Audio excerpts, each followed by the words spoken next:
Bonjour à tous, j'espère que vous allez bien. Bon alors aujourd'hui les amis, vous n'êtes pas prêts. Jean-Luc Mélenchon passe à l'action. Encore une fois, il a joué une carte que personne n'attendait, il a surpris tout le monde. Ah, il est rusé le vieux, malin comme un singe. Et pourtant on l'avait tous sous les yeux. On se demandait tous pourquoi Lucie Casté. Mais personne n'avait vu l'évidence. En fait le gars c'est Dumbledore. Il a un plan pour chaque chose. C'est une discrimination qui est assez odieuse et offensante parce qu'il y a de nombreuses personnalités, femmes et hommes insoumis, qui feraient d'excellents ministres compétents au service du pays.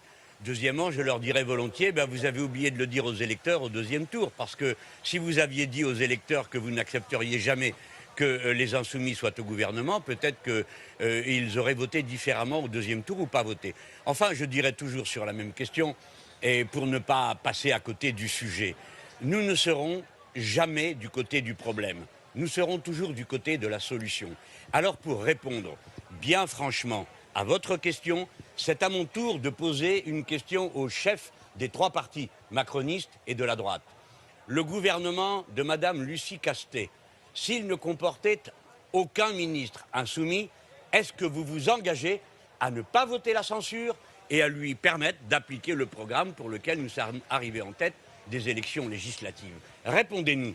Car si vous nous répondez non, alors on dira les ministres insoumis, en fait c'est un prétexte. C'est du programme dont vous ne voulez pas. Donc vous ne valez pas plus cher que M. Macron, puisque vous refusez d'entendre la voix du suffrage universel qui a placé le nouveau Front populaire en tête. Et je veux remercier les dirigeants des quatre partis du NFP, du nouveau Front populaire, qui tous ont eu à cœur de défendre l'unité du nouveau Front populaire et la présence de ministres insoumis.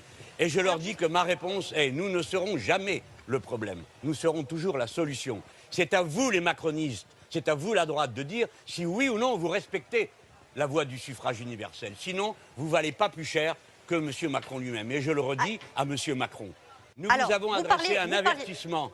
Si vous ne nommez pas Madame Lucie Casté, vous aurez une motion de destitution. Incroyable, c'est du génie. Et une sacrée preuve d'honneur aussi. Il leur a fait à l'envers à leur propre jeu. En gros, il leur a dit: ok, vous voulez pas de l'AFI, on a très bien compris. Ne nous prenez pas. Ne prenez aucun député de l'AFI, mais par contre, appliquez notre programme. Voilà, c'est tout. Appliquez le programme qui a gagné l'élection. Et je trouve ça vraiment intelligent. Dans le sens où ça fait des mois qu'ils attaquent pas le programme. Ils attaquent les personnes qui sont derrière le programme. Donc le vieux, il s'est dit quoi? C'est très simple. Je vais enlever l'humain du calcul. Il restera que le programme. Maintenant, vous attaquez quoi? Ah, les mecs, ils sont pas bien, je vous le dis. Maintenant qu'il faut attaquer le programme, il est en béton armé. Et je sais pas pour vous, mais moi j'ai encore plus de respect pour le monsieur. Non mais attendez, on a là un homme qui est prêt à sacrifier ses ambitions personnelles, ainsi que celles de tout son parti politique, dans l'intérêt des Français. Après, il peut se tromper. Je dis pas que c'est un super-héros, mais dans sa tête, il est convaincu de le faire dans l'intérêt général. Et je vous le dis, c'est beau, putain, c'est beau. Bon, et presque simultanément au moment où Mélenchon mettait en PLS toute la Macronie, il s'est passé un truc de fou à la Grande Motte. Un gars a posé une voiture devant une synagogue, voilà, il a garé une voiture devant une synagogue,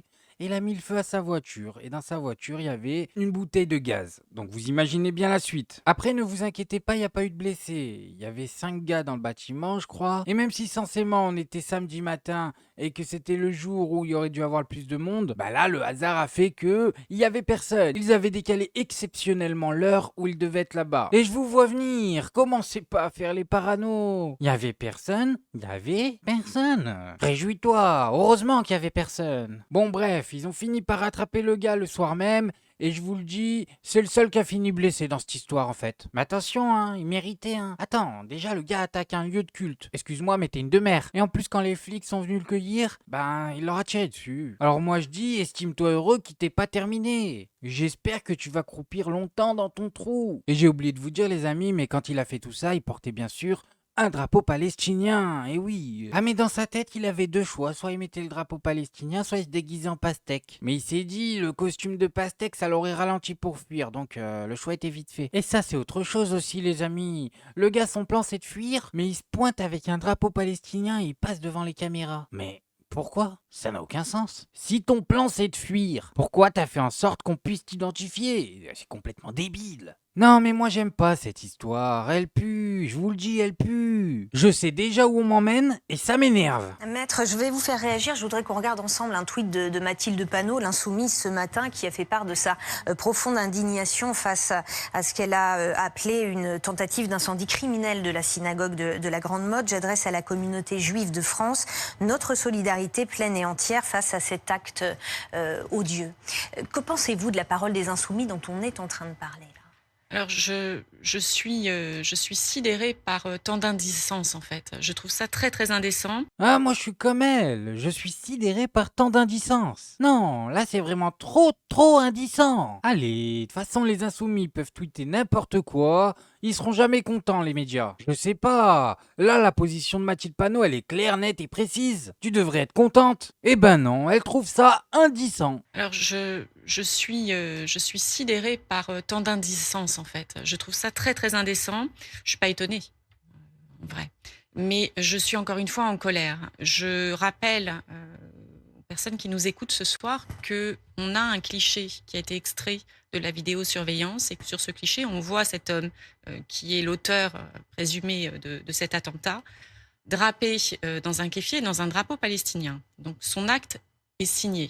Son acte, c'est un acte anti-juif qui vise une synagogue en raison de ce qu'il se passe actuellement en Israël et à Gaza. Toute la problématique de ce conflit qui a été importée par la France insoumise depuis le 7 octobre, toutes les apologies du terrorisme qui ont été faites par certains de ces députés LFI pour lesquels et à l'encontre desquels nous avons déposé, nous, des plaintes devant le parquet de Paris, et ces plaintes sont toujours en cours d'enquête. Il y a eu des auditions et c'est toujours en cours d'enquête. Attendez, c'est moi ou elle est en train de se plaindre de la lenteur de la justice en France? Bah oui, ma cocotte. La justice est hyper lente dans notre pays. Mais j'ai envie de te dire, on a peut-être le début d'une réponse si tu nous dis qu'il y a des personnes qui s'amusent à saturer de dossiers inutiles. Attends, pose-toi les bonnes questions. Si tes plaintes n'aboutissent pas, c'est peut-être parce qu'il y a que dalle dedans. Non? C'est bon, j'ai compris, c'est un tour de magie. Je suis même pas sûr que ces plaintes existent. Là font que nous sommes plus que convaincus que les députés, certains des députés LFI, Monsieur Mélenchon n'est pas en reste, son égérie, Madame Rima Hassan, n'est pas en reste non plus. Nous avons des plaintes contre certaines de ces personnes, et notamment contre Rima Hassan.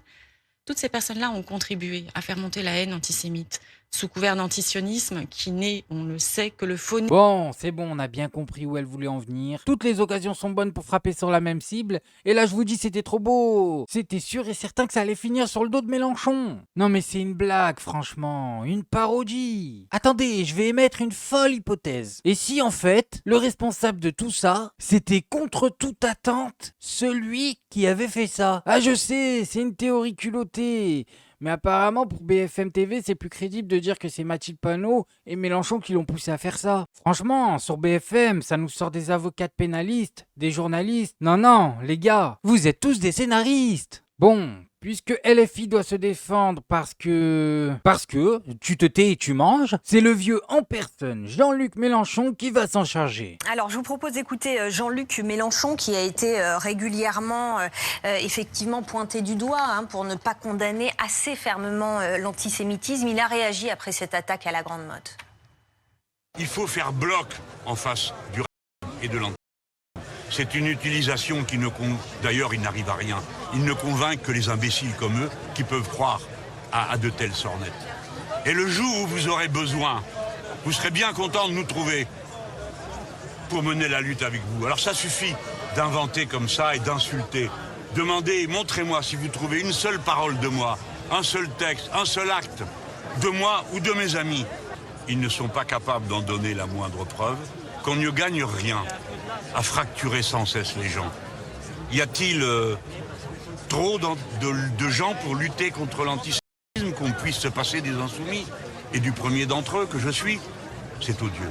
C'est odieux. Il n'y a pas de mots pour montrer la lâcheté d'une telle attitude.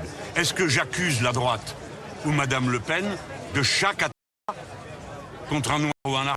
Est-ce que je le fais? Non. J'ai assez de bon sens pour comprendre que ce n'est pas à ça qu'elle appelle. ou à ça qu'ils appellent. Mais le problème, c'est que le bon sens, les médias, ils n'en ont pas. Ils sont dans un délire total. Une sorte de fantasme dystopique de la réalité. Les mecs s'inventent des ennemis et leur prêtent des intentions qu'ils n'ont pas. Mais de toute façon, ça y est là, moi j'ai confiance, écoutez-moi bien. Mélenchon va leur faire à l'envers, c'est sûr. Attendez, il est plus malin, il est plus compétent que n'importe quel d'entre eux. Vous avez pas vu ce qu'il nous a fait cet été? Alors déjà, la création du NFP, il l'aura fait à l'envers. Il l'aura fait à l'envers. Ensuite, il a vu que c'était lui le plus ciblé. Il a fait quoi? Il s'est mis en retrait pour que les autres députés LFI soient touchés au minimum par les ricochets. Ensuite, il a proposé Lucie Casté et il a dit à Macron, c'est elle ou la destitution. Déjà, fallait en avoir des sérieuses pour la faire celle-là, mais là, il enchaîne avec son dernier coup de maître en faisant reculer toute l'AFI au profit du programme. Non mais c'est incroyable, je le redis, c'est du génie. Ça y est, moi il a fini de me convaincre que c'est lui le patron, je vous le dis. Là, carrément, il m'a redonné de l'espoir. S'il est capable de jouer des mouvements comme ça, on n'est pas à l'abri de quelques surprises en 2027. Bon, bref, moi je voulais juste vous montrer ça. Maintenant, faites-vous votre avis tout seul, faites attention à vous, faites attention à ce que vous regardez. Likez, abonnez-vous et n'oubliez pas le petit com qui fait plaisir. Tu es tout gris et tout petit, petit poney. Petit poney. Tu gambades dans les prés sans te